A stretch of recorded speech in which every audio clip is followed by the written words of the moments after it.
नमस्कार students. Career makers coaching के YouTube channel में आप सभी का स्वागत है। हम टाइम टू टाइम बेटा आप लोगों के लिए अलग अलग सब्जेक्ट और अलग अलग टॉपिक्स की वीडियोस लाते रहते हैं। और अगर आपको हमारे द्वारा बनाई गई वीडियोस पसंद आती हैं तो इनको लाइक कीजिए, शेयर कीजिए और सब्सक्राइब कीजिए हमारे चैनल को। साथ साथ बेल आइकन को प्रेस कीजिए ताकि कोई भी हमारे द्वारा वीडियो अगर बनाई गई है तो उसका अलर्ट आपको आ सके और आपको जल्दी से जल्दी वो वीडियो पहुंच सके। बेटा जो एट प्रेजेंट हमारा करंट में बैच चल रहा है, ये करंट में जो बैच चल रहा है ये एक फ्री बैच है। इस बैच की खासियत ये है कि बच्चा अब हमारे साथ मिलकर तैयारी करे, हार्डवर्क करे और जैसे ही उसका एग्ज़ाम क्लियर हो जाए उसके बाद उसको फीस देनी है। आपको मात्र केवल रजिस्ट्रेशन कराना है। रजिस्ट्रेशन कराने के बाद आप लोगों को फ्री लाइव क्लासेस दी जाएगी, फ्री ऑनलाइन टेस्ट सीरीज दी जाएगी, physical practice for defence jobs ये भी फ्री दिया जाएगा। साथ साथ में फ्री रिकॉर्डेड ऑफलाइन क्लासेस दी जाएगी। ये फ्री ऑफलाइन रिकॉर्डेड क्लासेस इसलिए है कि कई बार लाइव क्लासेस में बच्चा डाउट तो क्लियर कर लेता है, लेकिन जब वो घर पे बैठा होता है, पढ़ रहा होता है, सेल्फ स्टडी कर रहा होता है, तो उस समय कुछ चीज़ें उसके माइंड से स्किप हो जाती हैं। वो चीज़ें स्किप ना हो इसलिए उसको फ्री रिकॉर्डेड ऑफलाइन क्लासेस दी गई हैं। साथ साथ जो बच्चे नए तैयारी में जुड़े हैं और जो बच्चे काफ़ी समय से तैयारी कर रहे हैं और उनका सिलेक्शन नहीं हुआ, ऐसे बच्चों के लिए हम मॉरल सपोर्ट अपने टीचरों के माध्यम से या अपने ऑफिस एडमिनिस्ट्रेशन के माध्यम से करते रहते हैं ताकि बच्चे को एक मॉरल सपोर्ट मिले, बच्चे के अंदर एक कॉन्फिडेंस आए किसी भी एग्जाम को क्लियर करने का। यहाँ बात एग्जाम की है तो वो सरकारी नौकरी से रिलेट है। अगर आप इन इस कोर्स से रिलेट किसी भी प्रकार की क्वेरीज करना चाहते हैं तो आप हमारे व्हाट्सएप नंबर या इन पे फ़ोन भी कर सकते हैं, जिन जो नंबर हैं 9999242583 8527224700। 10 से 6 आप इस पे कॉल कर सकते हैं या व्हाट्सएप कर सकते हैं, आपको रिस्पांस दिया जाएगा। आज का जो हमारा टॉपिक है वो टॉपिक ज्योग्राफी से रिलेट है और ज्योग्राफी हमारे संदीप सर के द्वारा पढ़ाई जा रही है, जो कि काफ़ी अनुभवी टीचर हैं, जो बच्चों को हर पॉइंट को, हर कंसेप्ट को क्लियर करेंगे और साथ साथ उन क्वेश्चंस को क्लियर करना सिखाएंगे कि जो कि एग्जाम में एकदम पैटर्न पे आते हैं। उसी पैटर्न पे आपको पढ़ाया जाएगा तो बच्चे बड़े ध्यान से आप लोग को पढ़ना है और साथ साथ अपने नोट्स प्रिपेयर करने हैं ताकि आप एग्जाम में अच्छा स्कोर कर सको। ज्योग्राफी से कोई भी क्वेश्चन आए तो आप इसको मिस ना करो। तो चलिए टॉपिक को स्टार्ट करते हैं, सभी बच्चे ध्यान देंगे। हमारी इंडिया की ज्योग्राफी में हमारे नेक्स्ट टॉपिक्स क्या हैं। तो let me introduce you first about the topics. तो आप यहाँ पर इंडिया की ज्योग्राफी में देखोगे कि हमारे देश के अंदर कौन कौन सी माउंटेन्स, और लास्ट क्लास में मैंने इंडिया की फॉर्मेशन भी बता दी थी कि किस तरीके से फॉर्मेशन ऑफ इंडिया हुई। तो हम देखेंगे कि हमारे इंडिया में माउंटेन्स कौन कौन सी हैं, क्योंकि आप जब इमेज देखें, तो जब इमेज देखेंगे आप अर्थ की, तो इस प्रकार से आपको स्ट्रक्चर दिखाई देगा। अर्थ का स्ट्रक्चर इस प्रकार से दिखा। सबसे ऊपर है माउंटेन्स, उसके बाद है आपके प्लेटू पठारी क्षेत्र, उसके बाद है आपके मैदानी क्षेत्र, और उसके बाद है आपके ये ओशियन सी, और ये हो गया आपका कोस्टल रीजन। तो अर्थ स्ट्रक्चर कुछ इस प्रकार से है, तो इसी सीक्वेंस में हमें देखना है। अब देखिए, जब आप माउंटेन्स देखेंगे तो इन माउंटेन्स पर आपको क्या क्या देखने को मिलेगा, माउंटेन्स पर आपको क्या क्या समझने को मिलेगा। पहली चीज कि माउंटेन्स से ओरिजिनेशन होता है नदियों का। तो आप देखेंगे नदियां ऐसे निकल कर बहती हैं और बहते बहते बहते बहते पठारों से बहते हुए कहाँ मिल जाती हैं, ओशियन में जाकर मिल जाती हैं। इनका रोटेट जो रूट होता है फ्लोइंग का, वो ओरिजिनेशन से सी की तरफ होता है, और कुछ नदियां होती हैं जो दूसरी बड़ी नदियों में जाकर मिल जाती हैं। उसके बाद आप देखेंगे कि नदियों के साथ, उसके बाद आप देखेंगे कि नदियों के अलावा इन माउंटेन्स पर आपको क्या दिखेगा। तो माउंटेन्स में आपको दिखेंगे पास, दर्रे। आपने देखे होंगे माउंटेन्स के अंदर ऐसे पास होते हैं, रास्ता होता है निकल कर जाने का। यहाँ से इस तरफ से निकल कर आप जा सकते हैं माउंटेन्स के अंदर से, ठीक है। और इन्हीं से टनल बनती है, इन्हीं से, इन्हीं पासेस के अंदर से टनल बनती है। तो आप फर्स्टली आप देखेंगे कि कौन सी माउंटेन कहाँ है। देन जब आपको माउंटेन पता लग जाएगा तो आपको ये भी पता लगेगा कि कौन सी माउंटेन से कौन सी नदी का ओरिजिनेशन है। और उसके साथ-साथ ये भी आपको पता रहेगा कि कौन-सी माउंटेन के अंदर कौन-सा पास है। तो यहाँ पर हम इसी स्ट्रक्चर के अकॉर्डिंगली चीज़ों को गैदर करेंगे और आज हम अपना पहला टॉपिक स्टार्ट करते हैं माउंटेन्स ऑफ इंडिया, ठीक है? तो माउंटेन्स ऑफ इंडिया में give me a second please. तो चलिए, आज का हमारा जो पहला टॉपिक है वो है माउंटेन्स ऑफ इंडिया। तो देखिए, जब हम माउंटेन्स को पढ़ेंगे, तो माउंटेन्स को पढ़ने के सीक्वेंस में आप देखेंगे कि माउंटेन्स भारत में आपको कितने प्रकार से पड़ते हैं। How many types of mountain? तो you can see there are 3 types of mountain. यहाँ पर आपको 3 प्रकार की माउंटेन दिखेंगी। पहली ट्रांस हिमालयन माउंटेन, दूसरी हिमालयन माउंटेन,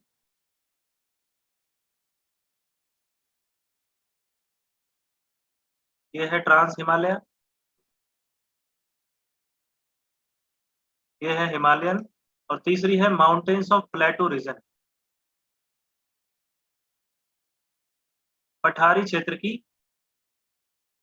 माउंटेन्स, पठारी क्षेत्र की माउंटेन्स। अब आपको लास्ट क्लास में मैंने जब हम फॉर्मेशन ऑफ इंडिया देख रहे थे, तो मैंने आपको बताया था कि ये है आपका हिमालय रीजन, माउंटेन रीजन, यहाँ पर है आपके मैदानी भाग और नीचे वाला हिस्सा है आपका गोंडवाना लैंड, पठारी भाग। तो इस गोंडवाना लैंड पर जो आपको माउंटेन्स देखने को मिलेंगी, उन माउंटेन्स को कहा जाता है mountains of plateau region. Himalaya की माउंटेन्स कौन-कौन सी हैं?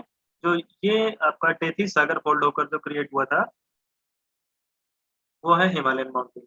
और ट्रांस हिमालय का मतलब होता है, ट्रांस का मतलब होता है के पार। ट्रांस का मतलब क्या होता है? के पार।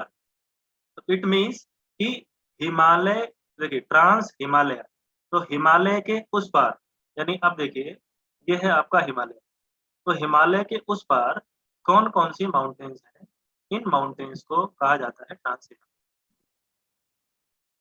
तो चलिए, यहाँ पर हम बात कर रहे हैं कि ट्रांस हिमालय क्या है? तो हिमालय जो ये है आपका, इस हिमालय के उस पार, यानी ये हिमालयन माउंटेन है, तो हिमालय के उस पार जो माउंटेन्स देखने को मिलेंगी, उन माउंटेन्स को कहा जाता है ट्रांस। अब ट्रांस हिमालय में जब आप पढ़ेंगे, तो ट्रांस हिमालय में आपको 3 माउंटेन्स आपको देखने को। तो फर्स्टली मैं आपको बता दूँ कि माउंटेन रेंज एंड माउंटेन या peak, mountain peak, mountain range या माउंटेन में क्या अंतर है? तो वही अंतर है जो कि फूल और फूल माला में है।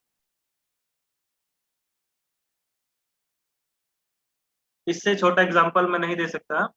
एक फूल का मतलब सिंगल फूल, और फूल माला में आपकी जो माला होती है, उसमें आपके बहुत सारे फूल होते हैं। तो जब आप देखेंगे,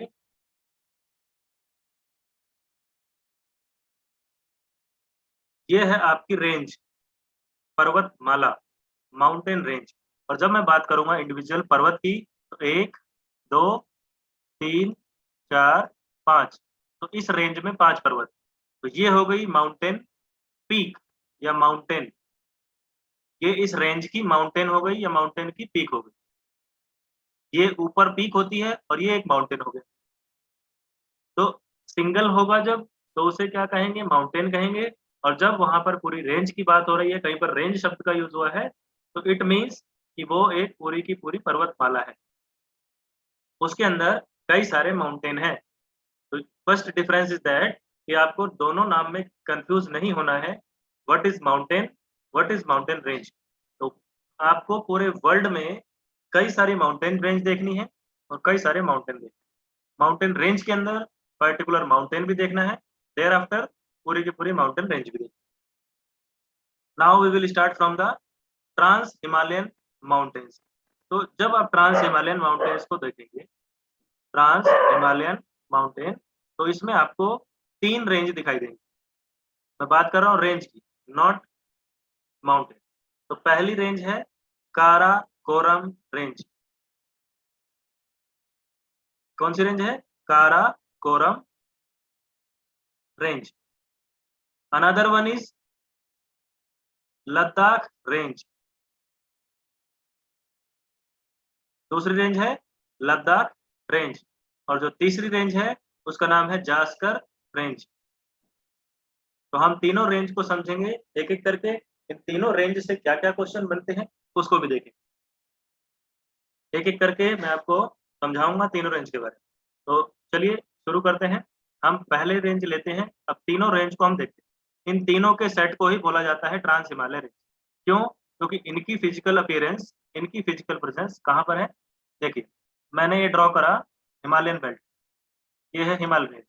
अब ये जो तीनों माउंटेन्स आपने देखी हैं, काराकोरम, लद्दाख एंड जास्कर, ये कहाँ मिलेंगे देखने को? ये यहाँ मिलेंगे। Number 1, number 2, number 3। These three mountains range are known as Trans-Himalayan Belt, Trans-Himalayan Range।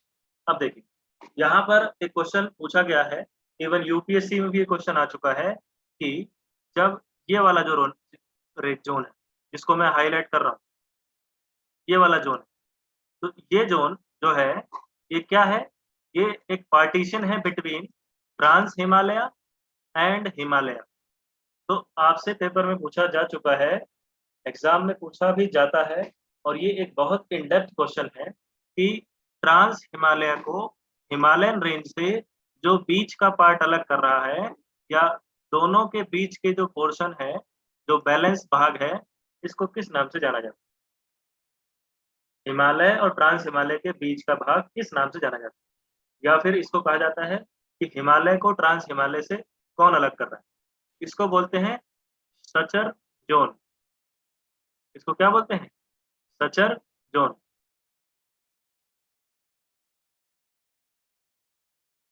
कौन सा जोन? Suture zone. तो ट्रांस हिमालय और हिमालय के बीच का जो एरिया है क्या कहला जाता है? सचर जोन कहलाता है। ये आप याद रखें यहाँ से, ठीक है? और इसको अपनी कॉपी पर अपने हिसाब से नोट्स बनाते टाइम हाईलाइट करके मार्क कर लें, ठीक है? अब जब हम बात करते हैं इन तीन माउंटेन्स की, तो मैं इसको थोड़ा सा और जूम इन कर लेता हूँ। अब आपको अच्छे से यहाँ पर क्लियर हो। तो देखिए यहाँ पर ये पहली रेंज है, इसका नाम है काराकोरम। उसके बाद जस्ट बिलो इट दूसरी रेंज लद्दाख रेंज, और उसके बाद तीसरी जास्कर रेंज, और यहीं पर इस कॉर्नर पर एक पीक है।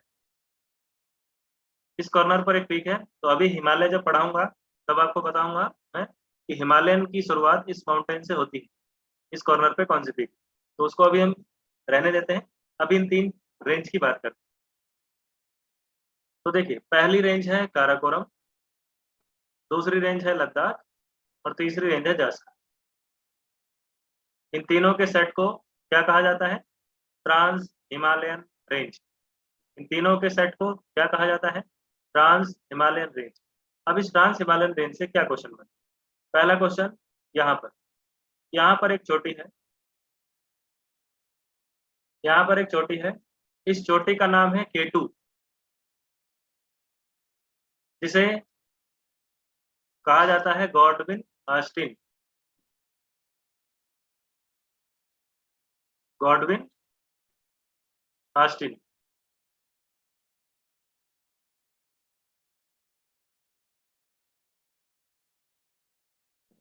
क्या कहते हैं? Godwin Austen.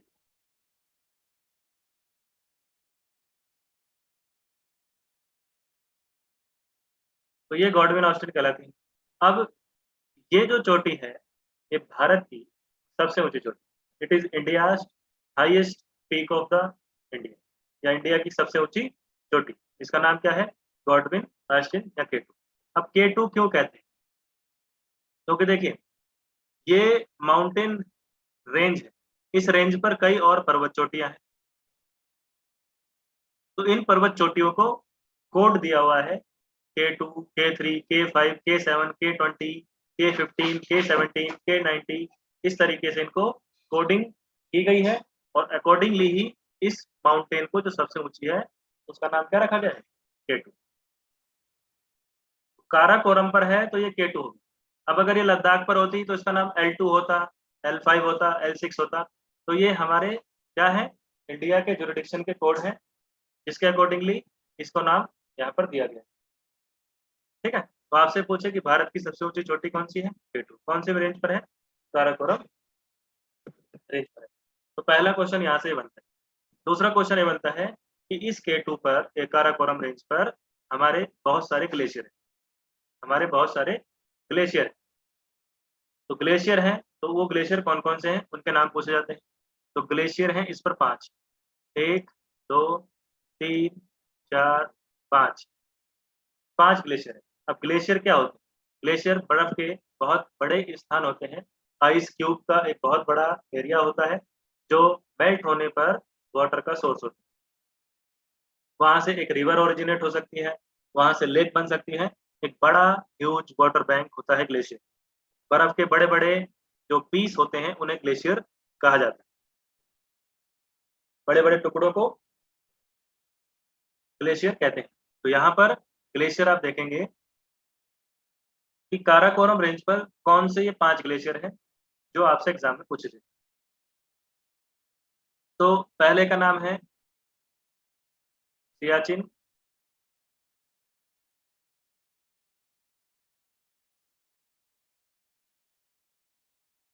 दूसरे का नाम है इस पर,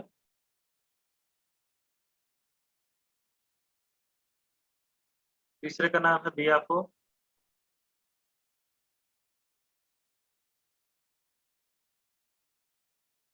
चौथे का नाम है बाल्टोरो,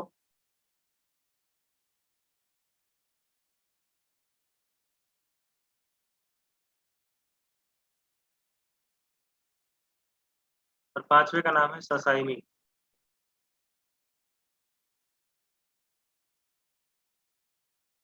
तो ये 5 ग्लेशियर हैं इस पर काराकोरम रेंज। इनमें से सबसे मेन है आपका सियाचिन। क्यों? क्योंकि यहाँ पर आपकी इंडियन आर्मी की लोकेशन है। भारतीय सेना सियाचिन ग्लेशियर पर उपस्थित है। अब अगर आपको सियाचिन ग्लेशियर पहुंचना है, ये है आपका सियाचिन ग्लेशियर। तो यहाँ से लेह, देखिए यहाँ पर है आपका लेह शहर,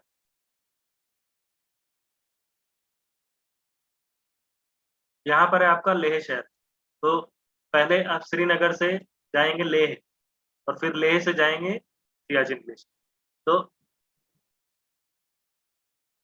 प्रश्न एक ये भी आ चुका है, इवन कहाँ पर आ चुका है, यूनियन पब्लिक सर्विस कमीशन के एग्जाम में, कि अगर किसी व्यक्ति को या भारतीय सेना को लेह से सियाचिन ग्लेशियर जाना है तो कौन सी नदी पार करके जाना पड़ता है? तो यहाँ पर दो नदियां बहती, दो नदियां बहती हैं। एक नदी है श्योक रिवर। तो श्योक रिवर तो इतनी डिस्टर्बेंस क्रिएट नहीं करती, लेकिन दूसरी जो नदी है उसकी बहुत डीप वैली है, और उसका नाम है Nubra river, Nubra river valley, Nubra घाटी, नुब्रा रिवर। तो ये दो नदियां पार करके लेह से कहाँ पहुंचते हैं? सियाचिन ग्लेशियर में। तो ये दो नदियां हैं, श्योक रिवर और नुब्रा रिवर। अब यहाँ से नुब्रा नदी और श्योक नदी को पार कर आप पहुंच गए सियाचिन। सियाचिन ग्लेशियर पर भारतीय फौज उपस्थित है। क्यों? क्योंकि 1999 की कारगिल के वॉर में इसी ग्लेशियर के आसपास के एरिया पर कब्जा कर लिया था पाकिस्तानी सेना ने। तो उसको रिलीज कराया, और रिलीज कराने के बाद तब से भारतीय फौज वहां पर उपस्थित है। और ये ऐसी लोकेशन है कि स्ट्रेटेजिक स्ट्रेटेजिक जो पॉइंट्स हैं, उस स्ट्रेटेजिक पॉइंट्स की वजह से अगर ये लोकेशन हाथ से चली जाएगी तो क्या है कि भारत के बहुत बड़े एरिया पर विजिलेंस रखी जा सकती है। और अगर ये एरिया हमारे हाथ में है तो हम चाइना और पाकिस्तान के बहुत बड़े रीजन पर विजिलेंस आसानी से रख सकते हैं। तो ये है आपकी श्योक रिवर।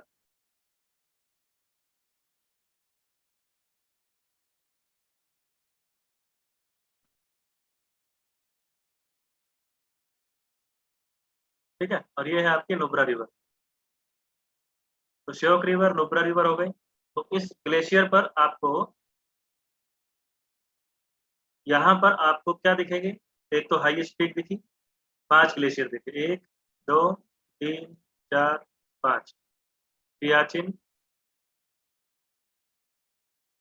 इस पर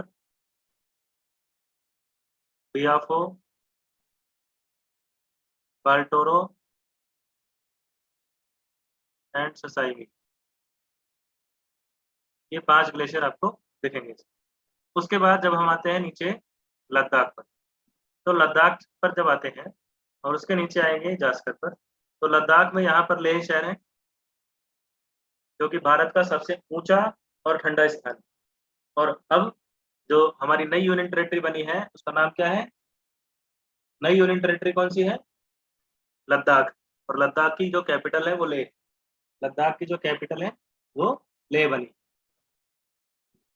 तो यहाँ से लेह लद्दाख से प्रश्न क्या पूछा कि देखिए यहाँ से एक नदी ऐसे जाती है फ्लो करते हुए, this river flows like this. इस नदी का नाम है इंडस नदी, सिंधु नदी। ये इंडस रिवर इस तरीके से फ्लो कर रही है, तिब्बत के पास मानसरोवर झील के आसपास से निकलती है और इन दोनों माउंटेन रेंज के बीचों बीच से होती हुई जाती है। तो आपसे प्रश्न पूछा जाएगा कि जो लेह शहर है किस नदी के बैंक पर स्थित, किस नदी के किनारे स्थित है? Then you will say Leh city is located on the bank of Indus river. On which bank? You can see it is right bank, right side में। लेह शहर इंडस रिवर के राइट बैंक पर स्थित है। और फिर लेह से आप जितने भी करंट के क्वेश्चन है आप उनको प्रिपेयर कर सकते हैं। तो you can see the Leh city. उसके बाद यहाँ पर आप देखेंगे एक पीक है जो कि जास्कर और लद्दाख के बीचों बीच में पड़ती है, लेकिन वो लद्दाख की टेरिटरी में आ जाती है। इस पीक का नाम है राका पोशी। क्या नाम है? राका पोशी नाम है इस पीक का। तो ये आपको लद्दाख की टेरिटरी में आपको दिखाई दे जाएगी इस पीक। तो ये पीक है, क्या नाम है इसका? राका पोशी।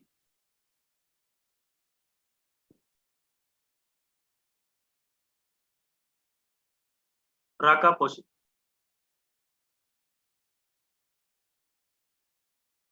तो यू कैन से कि लद्दाख की सबसे ऊंची चोटी कौन सी है? राका पोशी। लद्दाख की सबसे ऊंची चोटी कौन सी है? राका पोशी। तो आपसे प्रश्न इन 3 रेंज से ये प्रश्न पूछे जाए कि जास्कर, लद्दाख और काराकोरम। अब देखिए श्योक रिवर ऐसे बह रही है, आपसे पूछ लिया जाएगा कि बताएं श्योक रिवर किन 2 माउंटेन रेंज के बीच में से फ्लो हो रही है? तो श्योक रिवर काराकोरम और लद्दाख के बीच में से जा रही है। इंडस रिवर किन 2 रेंज के बीच में से जा रही है? तो लद्दाख और जास्कर के बीच में जा रही है। तो ट्रांस हिमालयन रीजन में आपको ये 3 माउंटेन दिखाई देंगी। और फिर दिखेगा आपको सचर जोन, और इस सचर जोन के बाद आपका शुरू हो जाएगा कौन सा रीजन? Himalayan reason. तो ये था हमारा ट्रांस हिमालय का सेक्शन। अब देखिए, अब फॉर्मेशन करते हैं उस हिसाब से। तो ये है आपकी 3 माउंटेन रेंज। अब उसके बाद जब ये है आपकी हिमालयन बेल्ट, तो ये आ जाएगी पूरी की पूरी हिमालयन बेल्ट। और जो ये वाला रीजन हो गया, ये आपका क्या हो गया? Suture zone. तो ये है आपका ट्रांस हिमालयन बेल्ट। तो यहाँ से इतनी बातें आपको याद रखनी है, that's it, nothing more than it. उसके बाद जब हम आगे बढ़ते हैं तो हमारा दूसरा सेक्शन है हिमालयन रेंज। तो हिमालयन रेंज में भी आपको 3 बेल्ट देखने को मिलेगी। हिमालयन रेंज में भी आपको 3 बेल्ट देखने को मिलेगी, पहली, दूसरी, तीसरी। तो पहली जो है वो है great Himalayan belt, greater Himalayan belt. दूसरी है मिडिल हिमालयन बेल्ट। और तीसरी है शिवालिक हिमालयन बेल्ट। तो ये 3 आपको बेल्ट्स देखने को मिलेंगी हिमालयन रेंज। तो हम समझते हैं तीनों का फॉर्मेशन किस तरीके से तीनों आपको देखने को। तो देखिए,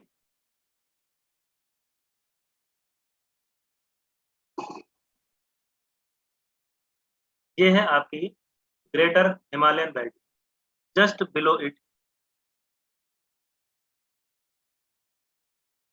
ये है आपकी middle Himalayan belt and just below it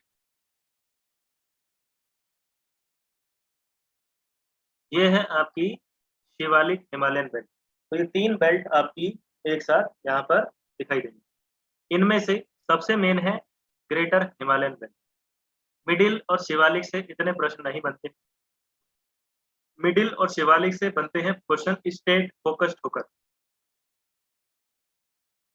जब आप उत्तराखंड की ज्योग्राफी पढ़ेंगे तो मिडिल हिमालय से प्रश्न बनेंगे कि जैसे भारत की मैक्सिमम जितनी भी दून घाटियां हैं, जैसे देहरादून, उत्तराखंड में घाटियों को दून कहा जाता है, उत्तराखंड में वैलियों को दून कहा जाता है। इसी के आधार पर दून घाटियां उत्तराखंड में देखने को मिलेंगी। दून घाटियां आपको कहाँ मिलेंगी? उत्तराखंड में, जैसे देहरादून। साथ ही साथ दून घाटियों की विशेषता भी होती है कि उन दून घाटियों में बीच में ग्रासलैंड्स पाए जाते हैं और प्लेन्स एरिया पाए जाते हैं, मैदानी भाग। उन दून घाटियों में मैदानी भाग और घास के मैदान पाए जाते हैं। दैट्स वाई ये घाटियां इंपॉर्टेंट होती हैं रेजिडेंशियल लोकेशन के हिसाब से, कि आदमी या व्यक्ति या मनुष्य इन घाटियों में स्टे कर सकता है, अपना परमानेंट सेटलमेंट कर सकता है, वहां पर अपना रेजिडेंस बना सकता है, मकान बना सकता है। इसलिए जैसे आप देखेंगे देहरादून मेन है, तो आपसे पूछा जाएगा कि दून घाटियां किस राज्य में या किस राज्य की विशेषता है, तो आप बता देंगे उत्तराखंड। और ये किसका पार्ट है? ये मिडिल हिमालय का पार्ट। अब जैसे हरियाणा की बात करते हैं, तो हरियाणा में जैसे आपको देखने को मिलेगा कि शिवालिक हिमालय में मिलेंगी। हरियाणा के उत्तरी भाग में आप चले जाएं, पंचकुला, अंबाला और यमुनानगर की तरफ। पंचकुला, अंबाला, यमुनानगर की तरफ चले जाएं तो आपको मोरनी की पहाड़ियां दिख जाएंगी। ठीक है, मोरनी हिल्स दिख जाएंगी। तो ये कौन सी पहाड़ी का हिस्सा है? ये कौन सी पर्वतमाला का हिस्सा है? शिवालिक रेंज का हिस्सा है। और इसी शिवालिक रेंज से आप जैसे हिमाचल प्रदेश में चले जाएं, शिमला, मनाली, लेह, ये आपको लेह कह रहा हूँ, शिमला, मनाली, ये सब आपको कौन सी पहाड़ी का दिखेंगी? इसी शिवालिक रेंज का हिस्सा दिखेंगे, मिडिल हिमालय का हिस्सा दिखेंगी। तो हिमाचल प्रदेश, उत्तराखंड में जो आपकी हाईएस्ट पीक्स हैं वो आपको मिडिल और शिवालिक हिमालय का जो पार्टीशन है वो दिखाई देगा। तो वो स्टडी हम करते हैं स्टेट फोकस होकर। तो मिडिल और शिवालिक हिमालय हमारे डायरेक्ट इस कॉन्सेप्ट से इतनी इंपॉर्टेंस नहीं रखती। ओनली ग्रेटर हिमालय, इस बेल्ट की जो ग्रेटर हिमालय है रेंज, वो हमारे लिए सबसे इंपॉर्टेंट। क्यों? क्योंकि जब आप पूरे वर्ल्ड का आप स्टडी करेंगे, पूरे वर्ल्ड की स्टडी करेंगे, तो उसमें आपको देखने को मिलेगा, जैसे होता है ना कंपटीशन होता है कि बताओ भाई सबसे ऊंचा झंडा किसका, सबसे ऊंचा रॉकेट कौन चढ़ाएगा। तो कंपटीशन होता है। तो पूरी दुनिया में जब आप कंपटीशन करोगे कि किस देश के पास सबसे ऊंची चोटियां हैं, पर्वत, तो उसमें नाम आएगा इंडिया का या इस हिमालयन बेल्ट का। दुनिया की माउंटेन रेंज की बात करेंगे तो इस रेंज का नाम सबसे ऊपर आएगा। क्यों? क्योंकि दुनिया की टॉप 10 माउंटेन्स इसी हिमालयन या ट्रांस हिमालयन रीजन में है। यानी इतने रीजन में आपको दुनिया की टॉप 10 माउंटेन्स देखने को मिल जाएंगे, हिमालयन या ट्रांस हिमालयन। इस रीजन के बाहर आपको टॉप 10 माउंटेन्स नहीं मिलेंगे। दुनिया की टॉप 10 माउंटेन्स यहीं पर है और उन्हीं को हमें समझना है। जैसे एक तो मैंने आपको बता दी K2, जिसे गॉडविन ओशन कहते हैं। अगर आपसे कोई पूछ, अभी मैं आपको समझाऊंगा सारी चीजें। तो अब हम बात करते हैं ग्रेटर हिमालय बेल्ट। तो जब आप देखेंगे ग्रेटर हिमालय बेल्ट को, तो उसका एक्सटेंशन ऐसे ऐसे जा रही है। फिर कहा जाता है कि ग्रेटर हिमालय ऐसे बेंड हो गई है और मुड़कर इस तरीके से सेपरेट होकर धीरे धीरे आगे बढ़ी, फिर ऐसे आगे बढ़ी और आगे बढ़ते बढ़ते ये ऐसे चली गई है। ये ग्रेटर हिमालय का एक्सटेंशन है। और कहा जाता है कि जब ग्रेटर हिमालय यहाँ पर सी राइज होने की वजह से इधर डूब गया, तो ये छोटे-छोटे टापुओं में कन्वर्ट हो गए। तो यहाँ बन गए आपके अंडमान एंड निकोबार आइलैंड। नीचे जो आइलैंड बने हैं वो क्या है? Andaman and Nicobar island. दोबारा से ड्रॉ करते हैं प्रॉपर उसके साथ, ये देखिए। तो जब यहाँ से थोड़ा-सा और छोटा कर लो तो पूरा आपका एरिया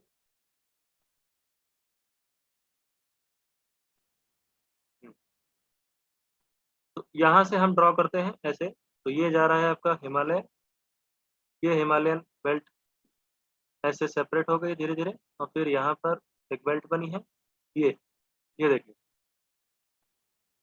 अब ये वाला हिस्सा ओशियन में सी राइज़ होने की वज़ह से डूब गया। तो ये ऐसे माउंटेन थी, यहाँ तक पानी भर गया, यहाँ तक पानी में डूब गई। छोटी-छोटी पीक्स रही होंगी, अब ये वाला हिस्सा बचा। अब लैंड इरोज़न हो के ये फ्लैट हो गया। जब ये फ्लैट हो गया, तो यहाँ पर लोगों ने रहना शुरू कर दिया। तो इसका आकार कुछ ऐसे हो गया। तो ये बन गया आइलैंड, इस पर पेड़-पौधे, जंगली जानवर, इंसान रहने लगे। तो इन्हीं आइलैंड को अंडमान निकोबार आइलैंड के नाम से जाना गया। और जब आप फिजिकल ज्योग्राफी पढ़ेंगे, तो आपको मैं बताऊँगा कि जब समुद्र के अंदर कोई माउंटेन डूब जाता है और ऐसा स्ट्रक्चर बनाता है, तो उसको क्या कहते हैं? इसको बोलते हैं गुयोट, GUYOT। मैं आपको अच्छे से समझाऊँगा कि ये स्ट्रक्चर क्या होती है।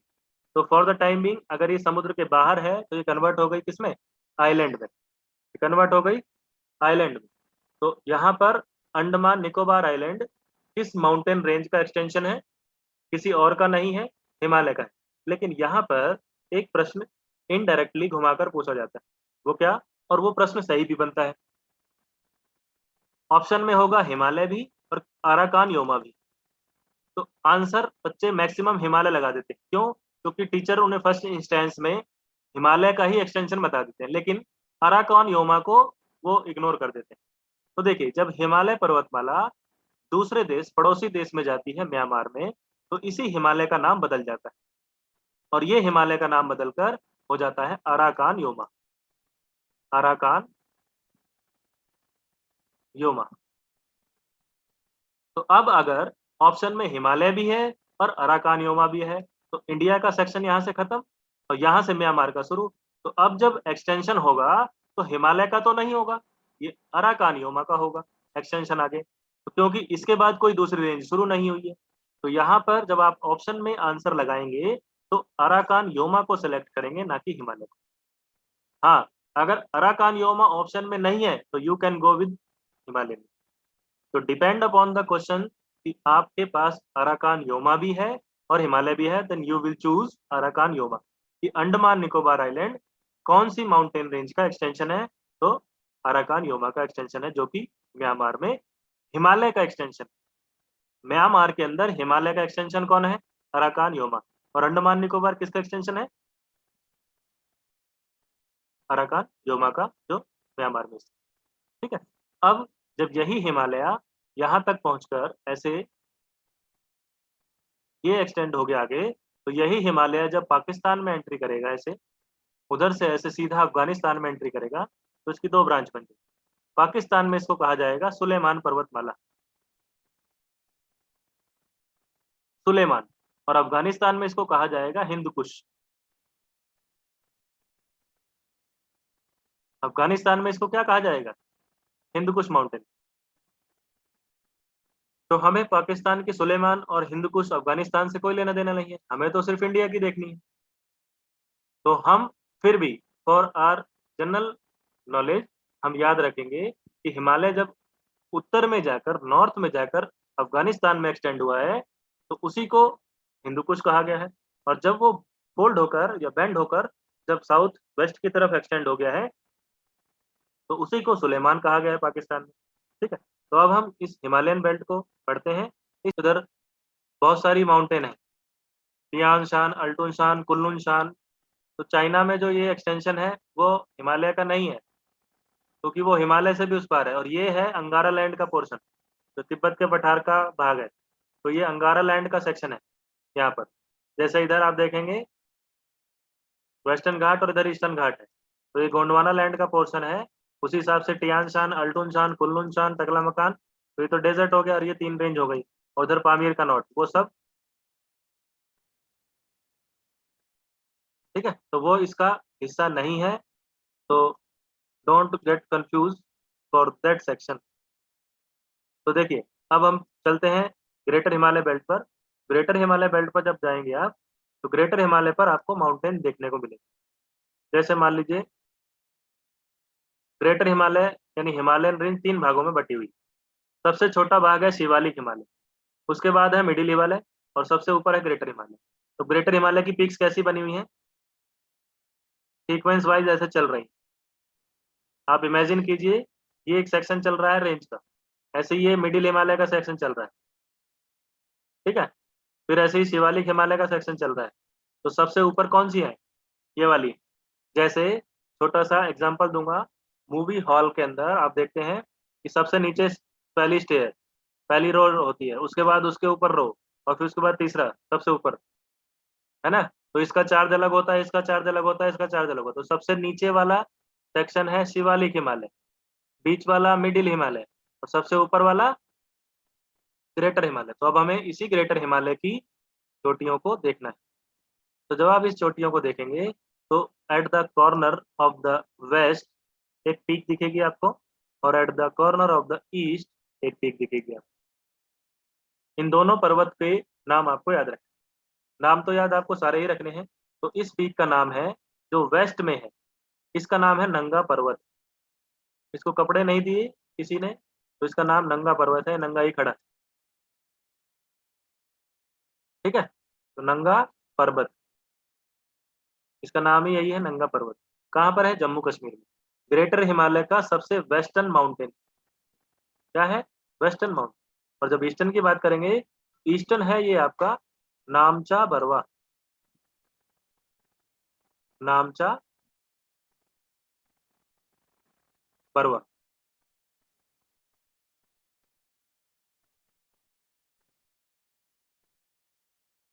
और ये कहाँ पर है?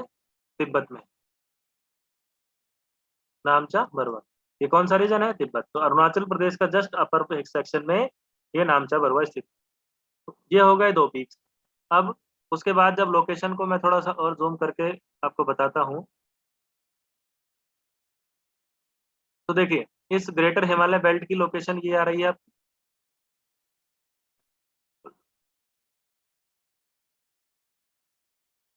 ये आप, तो यहाँ पर है नामचा बरवा, और ये हो गया आपका नंगा पर्वत। अब यहाँ से जब शुरू करते हैं, तो आप नामचा बरवा से नंगा पर्वत की ओर चलेंगे ऐसे। जब इस तरफ जाएंगे, तो यहाँ सिक्किम में एक पीक दिखेगी, ये सिक्किम है। सिक्किम में एक चोटी दिखाई देगी, इसका नाम है कंचनजंगा। कंचनजंगा।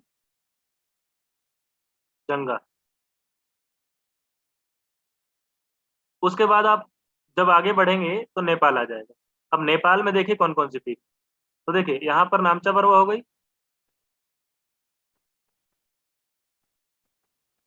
ये नामचा बरवा हो गई, ये कंचनजंगा हो गई। तो जब आप बढ़ेंगे इधर से आगे, माउंट मकालू, फिर उसके बाद माउंट एवरेस्ट, फिर उसके बाद माउंट मनसालू। अभी मैं एक साथ लिखवा दूंगा। तो नेपाल के अंदर देख रहे हैं, मैंने सिक्किम का बता दिया। नेपाल के अंदर देख रहे हैं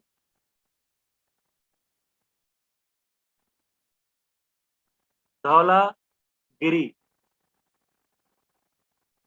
अन्नपूर्णा। तो ये है 5 माउंटेन नेपाल में। पहले का नाम मैं इधर से सीक्वेंस वाइज कर रहा हूँ। तो देखिए ये नंबर 1, ये नंबर 2, तो जो नंबर 3 है इसका नाम है मकालू,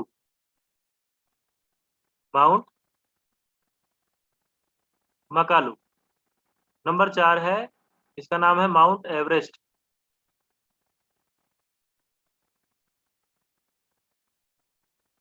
माउंट एवरेस्ट। फिर नंबर 5 जो है, ये नंबर 3, ये नंबर 4, नंबर 5 है, उसका नाम है माउंट मनसालू। ये है नंबर 5। फिर नंबर 6 है धौलागिरी।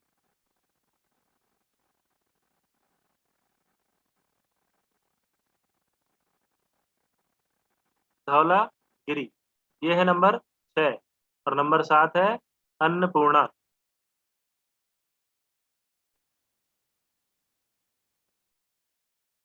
ये है नंबर 7।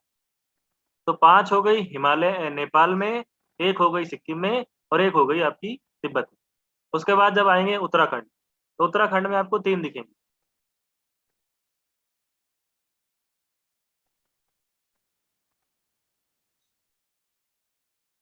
नंबर 1, तो 8 नंबर जो है वो दिखेगी आपको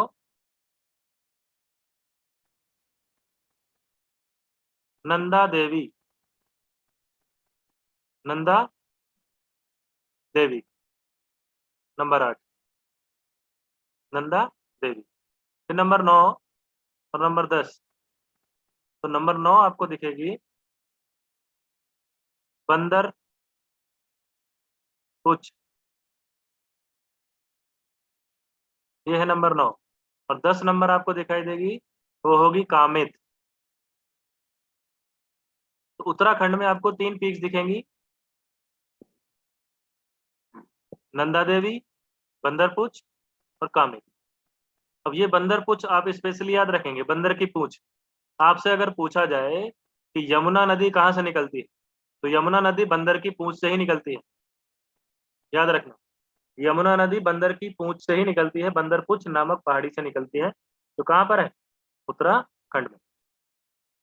अब एक चीज और मत कंफ्यूज करना आप, एक होता है धौलागिरी और एक है धौलाधर। धौलाधर, तो धौलाधर जो है वो मिडिल हिमालय का पार्ट है, और हिमाचल प्रदेश में, मिडिल हिमालय का पार्ट है वो हिमाचल प्रदेश में, धौलाधर रेंज। तो धौलाधर हिमाचल प्रदेश में है, तो धौलागिरी से उसको कंफ्यूज मत कर। ठीक है, तो देखिए ये हो गई टोटल आपकी कितनी पीक्स। एक यहाँ पर है नंगा पर्वत, और ये है 11। तो ये टोटल 11 पीक्स हो गई आपकी यहाँ से। ठीक है, अब हम इनको समझ लेते हैं कि कौन सी सबसे ऊंची है, कौन सी सबसे नीची है, भारत में कौन सी है, दुनिया में कौन सी है। तो जब देखिए मैं तीनों सेक्शन आपको क्लियर कर देता हूँ कि अगर यहाँ पर लिखता हूँ हाईएस्ट पीक,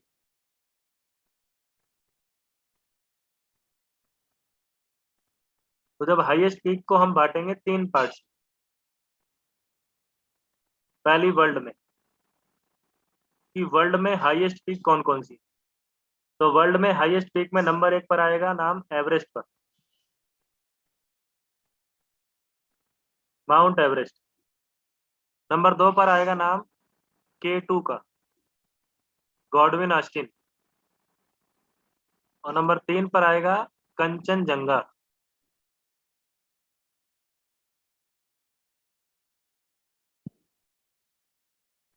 ये है वर्ल्ड का सेक्शन, ये वर्ल्ड की टॉप 3 माउंटेन। अब बात करते हैं इंडिया की। तो जब इंडिया की बात करेंगे, तो इंडिया में नंबर 1 पर आ जाएगी K2, जो वर्ल्ड की दूसरी सबसे ऊंची चोटी। नंबर 2 पर आ जाएगी कंचनजंगा।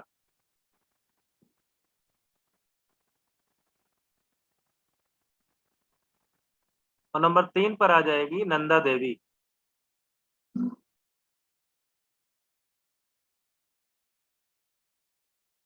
जो उत्तराखंड में, कंचनजंगा सिक्किम में है, ये जम्मू कश्मीर में है, ये उत्तराखंड में।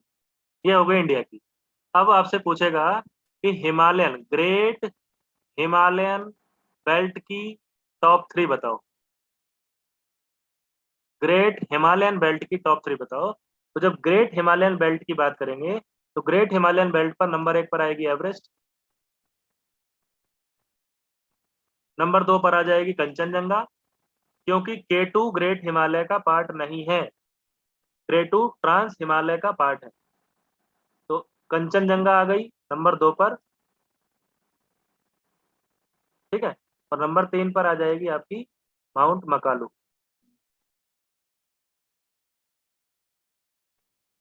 माउंट मकालू, ये हो गई नंबर 3।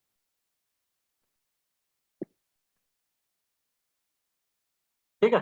तो ग्रेटर हिमालयन बेल्ट पर ये 3 है, इंडिया में ये 3 है, और वर्ल्ड में ये टॉप 3। तो वर्ल्ड की टॉप 3 एवरेस्ट, K2 और कंचनजंगा। इनमें से ये 2 हैं आपकी वर्ल्ड की है, एवरेस्ट, K2 और कंचनजंगा। इंडिया की है K2, कंचनजंगा, नंदा देवी। और ग्रेट हिमालयन बेल्ट की है Everest, Kanchenjunga, mount Makalu. Top 3 हो गई वर्ल्ड की, ग्रेटर हिमालय की और इंडिया की। यहाँ से बहुत कंफ्यूजन होती है कि कौन सी कहाँ पर है, कौन सी किसकी सबसे ऊंची चोटी है, और बच्चे यहाँ पर फंस जाते हैं। तो आगे से आप नहीं फंसेंगे, तीनों को मैंने अलग अलग कैटेगराइज कर दिया है और आप याद कर। ठीक है। तो ये टॉप 3 ऑफ द वर्ल्ड, तो ये ग्रेटर हिमालय हमारा सेक्शन कंप्लीट हो गया। ठीक है। और मिडिल और शिवालिक का इतना कोई सेक्शन बनता नहीं है। अब हम चलते हैं आपकी कौन सी, माउंटेन ऑफ प्लेटू रीजन। तो माउंटेन ऑफ प्लेटू रीजन में जाएंगे तो सबसे पहली माउंटेन आएगी आपकी अरावली पर्वतमाला। तो ऐसे जाएगी अरावली पर्वत। तो अरावली पर्वतमाला आप देख रहे हैं कि गुजरात, हरियाणा, राजस्थान एंड दिल्ली, ये छोटा सा दिल्ली, 4 राज्यों में जा रही। और अरावली पर्वतमाला दुनिया की सबसे पुरानी पर्वतमाला मानी जाती है। दुनिया की कह लो या भारत की, हमें दुनिया से तो कोई मतलब नहीं है। अगर भारत की पूछेगा तो अरावली पर्वतमाला सबसे पुरानी, इवन वर्ल्ड की भी सबसे पुरानी में ही ये काउंट होती है। तो इंडिया की सबसे पुरानी पर्वतमाला कौन सी है, अरावली। और इंडिया की सबसे न्यू कौन सी है, हिमालय। और दुनिया की भी सबसे नई कौन सी है, Himalaya. Himalaya is the newest mountain range of the world. Aravalli is the oldest mountain range of the world. तो पुरानी भी भारत में ही है, नई भी भारत में ही है, तो नया पुराना सब भारत में। तो देखिए अरावली पर्वतमाला 4 राज्यों में एक्सटेंडेड है, 3 राज्य हैं और एक केंद्र शासित प्रदेश है, गुजरात, राजस्थान, हरियाणा और दिल्ली। गुजरात, राजस्थान, हरियाणा और दिल्ली। ठीक है। तो यहाँ पर 4 राज्यों में एक्सटेंडेड है, इनको आप देखेंगे। इस माउंटेन की सबसे ऊंची, इसमें आपको 2 पीक याद रखनी है, इसमें 2 चोटी याद रखनी है। तो पहले तो सबसे ऊंची का नाम याद रखोगे कि जो नंबर 1 पर है, और फिर उसके बाद नंबर 2 पर। तो नंबर 1 का नाम है गुरु शिखर, इसकी सबसे ऊंची चोटी का नाम है गुरु शिखर। और दूसरी है जो, उसका नाम है माउंट आबू, आबू पर्वत। ये एक भारत का, राजस्थान का टूरिस्ट स्पॉट भी है माउंट आबू। यहीं पर माउंट आबू में आप देखेंगे जैनियों का सबसे बड़ा मंदिर, जो दिगंबर जैन के लोग होते हैं, दिगंबर जैनी होते हैं। भाई दिगंबर और श्वेतांबर 2 जैनियों का मंदिर है, अलग अलग है, 2 अलग अलग कम्युनिटीज हैं जैन धर्म में, दिगंबर और श्वेतांबर। तो दिगंबर जो होते हैं जो नंगे रहते हैं, नग्न अवस्था में रहते हैं, नेक्ड रहते हैं, विदाउट वस्त्र रहते हैं। और श्वेतांबर वो होते हैं जो सफेद कपड़े पहनते हैं, श्वेत वस्त्र धारण करते हैं। तो यहाँ पर दिगंबर जैन का सबसे बड़ा मंदिर है, कौन सा है, दिलवाड़ा जैन मंदिर, दिलवाड़ा जैन मंदिर। और इसी आबू पर्वत पर एक लेक है जिसका नाम है नेक्की लेक, जो टूरिस्ट एक स्पॉट है, फेमस है इंडिया में। तो Guru Shikhar is the highest peak, और दूसरी इसकी आबू पर्वत, माउंट आबू। ठीक है। ये 2 चीज आप यहाँ से याद रखें। इसका एक्सटेंशन कहाँ से है, तो गुजरात, राजस्थान, हरियाणा, दिल्ली, इन 3 राज्यों के केंद्र शासित प्रदेश में, भारत की सबसे पुरानी पर्वतमाला। उसके बाद आप देखेंगे, उसके बाद नीचे आपको दिखाई देगी यहाँ पर गिरनार रेंज, गिरनार, जैसे होता है ना, एक गाना था एक चतुर नार, ऐसे ही यहाँ पर है गिरनार। तो गिरनार में आप देखेंगे एक पीक है जो यहाँ की सबसे ऊंची चोटी है, इसका नाम है गोरखनाथ।